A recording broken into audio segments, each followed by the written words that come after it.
At this point of time, what we should always be considering with deep pondering is you should always be watchful, observant, and careful not to join in any gathering or groupings.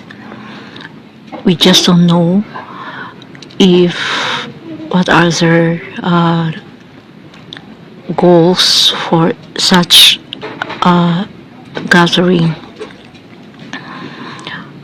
There are so many falsehood nowadays that may manipulate your personality. It's better actually to be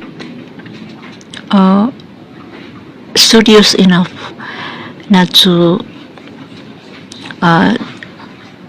quickly decide on whose accompaniment you are going to be with, especially the youth nowadays that they are very, very explorative out of their curiosity. But parents should always advise their children to love the space at home, stay put at home, and engage in learning that comes from online or from books. That's it. That is more safe. How to measure the value of ourselves and other people in general.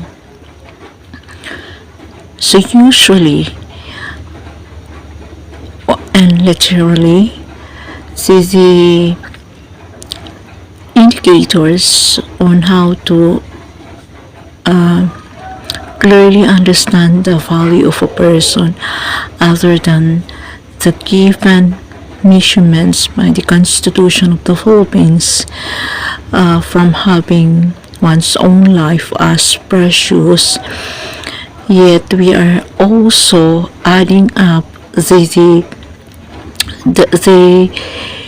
personal value of a person. So usually these are the basis. A person can be valuable depending upon how other people and his family value his achievements. In other words, when a person is successful educationally, materially, financially, sociopolitically, all of those, then he is considered to be valuable. Another, the factor, he will be noted as very valuable. This can particularly apply within your family whenever the family has a problem, and in your presence there is that assurance that such problem can be solved because of your leadership.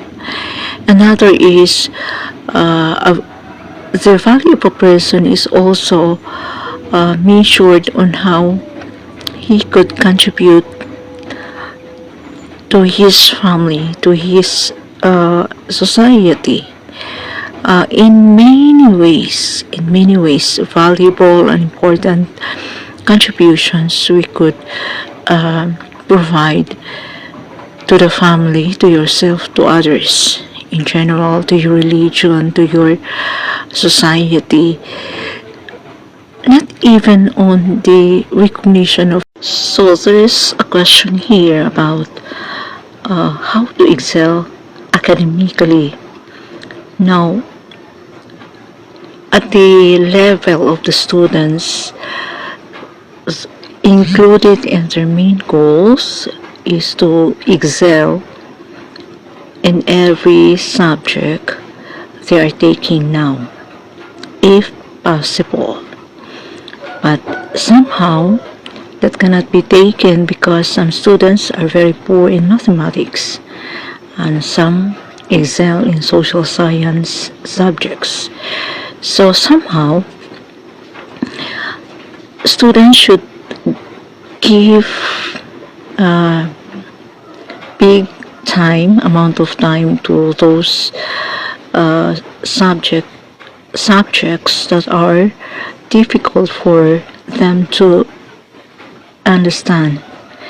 So, like for example, we have the sayings that constant practice makes one perfect. So, once you are poor in mathematics, give sufficient time to do a lot of practice in calculating, understanding the formula, understanding the steps on how to solve them, the problems.